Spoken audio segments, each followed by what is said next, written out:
I'm here at BPCon 2021. This is a great series we have going on here for the DeRosa Group YouTube page called A Success and a Question. $500,000, which you guys raised in 2 to 3 days. Yes. All off Instagram. All off of Instagram. Social media. Social media, guys. 3,000 Instagram followers, and they raised $500,000 for real estate.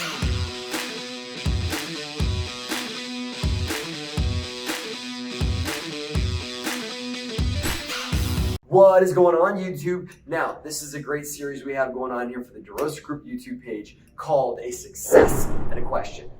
What we're going to do is we're going to highlight real estate investors that have an awesome success they're going to share with you guys and a question they want to ask me. So you can learn from the success and you can hear their question. We'll discuss it here. Now, if you guys like what we do on this YouTube channel, what you guys want to do is subscribe to the channel, like this video, leave a comment down below, and we'll get right back to you. You can even email questions to us at helpme@derosagroup.com.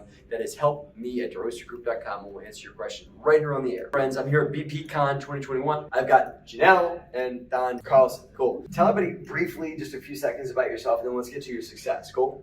Cool. Yeah.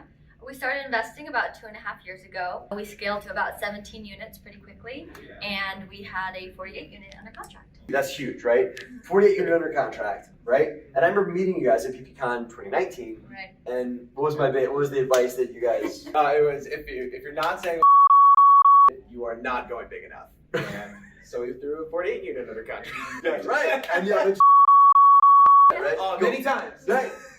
So 48 unit, where is it? Louisville, Kentucky. Louisville, Kentucky. Cool. The big success is. I think the biggest thing was we took action on putting it under contract. You know, we're gonna figure this out. We lined up lending. We raised enough private money, 2 to 3 days, $500,000.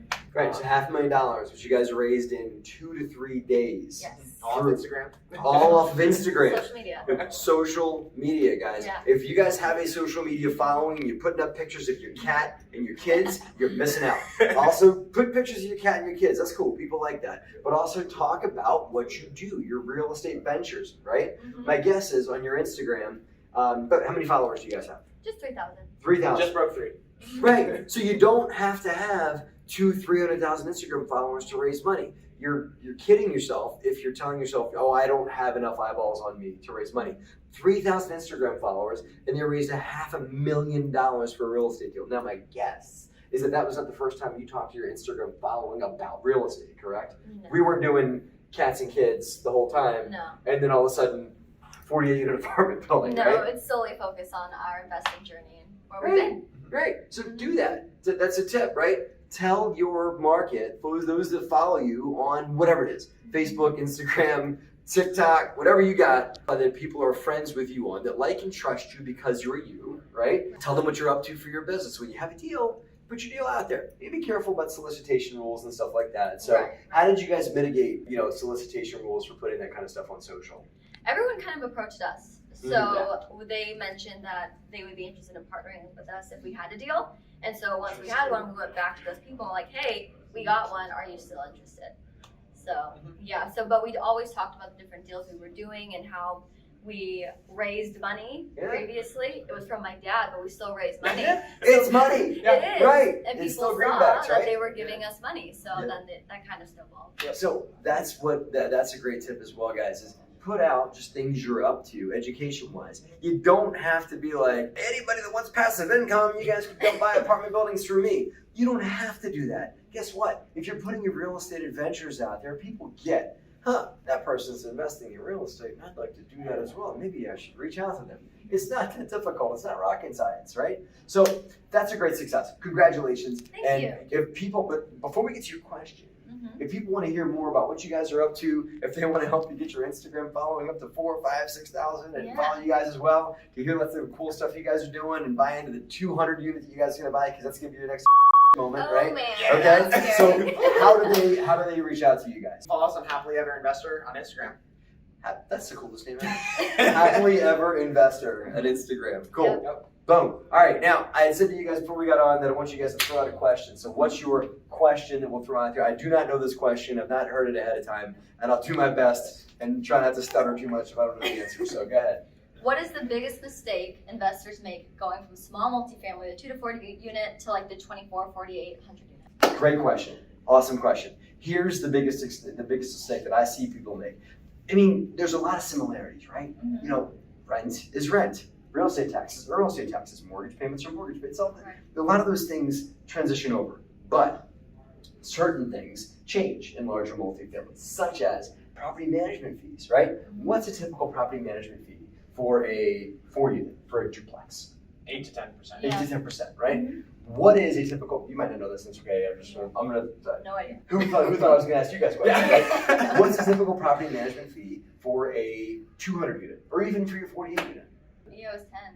What? From what we could see. Okay, Yeah. right, but if I can tell you, when you get into like larger stuff, right, the PM fees go way down. It's like Really? 3%, 4%. That's exciting. Now, Yeah. it's not. Here's why, Oh, right? no. There's a whole nother line item, expenses you have to pay for bigger multifamily that comes in, and that is payroll. You've got to pay staff, site staff that work, sometimes even live on your sites to help you run that apartment complex. But you got to pay them. They're kind of a check, right? They're not doing it for free. It's not a hobby. So they have to get paid to do that. Payroll is an expense item that you have to do as well. The other thing that changes capital expenditures, do a set aside for CapEx. It's very difficult to do that a lot of times for a duplex. You rarely hear about people squirreling away money for their duplex to replace the roof at some point. Roof goes bad, well, have to write a check. Guess why? It's only a couple $1,000s to replace that roof. To replace the roof on an apartment building, we replaced a roof on an apartment complex in North Carolina a year ago. It cost us about $250,000. That is not an expense you want to just have surprise you. So major expenses on apartment buildings like roofs, HVAC, windows, those kinds of things that are not value add, you have to get replaced at some point. You need to set aside money for those things. The big answer to your question is just the expense budgeting on multifamily tends to change as you get larger, right? Okay. Great. Good answer? Yeah. Okay. One last thing is the whole concept of forced appreciation comes in on bigger multifamily, which, not for nothing, you go raise the rent on your duplex, good on you. Like, you can go and make more cash flow. You can go from $800 a unit, do some value add, and bring it up to, $1,000 a unit. Great, you made $400 extra, right? The 48 unit you guys are buying, if you guys increase the rents by $100 a unit by doing the right thing and giving the tenants more amenities, by giving them better kitchens, whatever, not just going in there and jacking the rents, don't be those landlords, right? Do right by them, okay? And then you can command better rents for the better living environment you're giving them, right? And if you raise the rents in all those units by $100, that's $4,800 a year or a month that you're making times 12, and then divide it by the cap rate for the apartment building, and you've increased the value of your apartment complex by 10x of what that rent increase was. It's an enormous forced appreciation play, which does not play at all in small stuff. I'll have to listen to that again. Yeah, bottom line for you and for here. Mhm. The value of your duplex is based on what? Comps. What's next door? Right. What's the value of your 48 unit based on? CapEx, right? Right. Income. Yes, how much money it makes, Right. right? It's not based on what's next door. It's not based on the apartment building down the street. That controls the cap rate. But if the apartment building down the street sells for a little bit more per unit, that doesn't mean that your apartment building's worth more, like your duplex does. Your duplex is based on the comps around it. The apartment buildings are based on, they're valued on how much money they make, right? They're little businesses, and they're based on what their NOI is, or net operating income. And if I increase rents a little bit, or a good bit, or decrease expenses, I increase the value of that apartment complex regardless of what the market's doing, right? Mhm. That's forced appreciation in a nutshell. There you go, guys. Again, if you guys want to send us a question, it's helpme@DeRosaGroup.com. Now, one more time, right?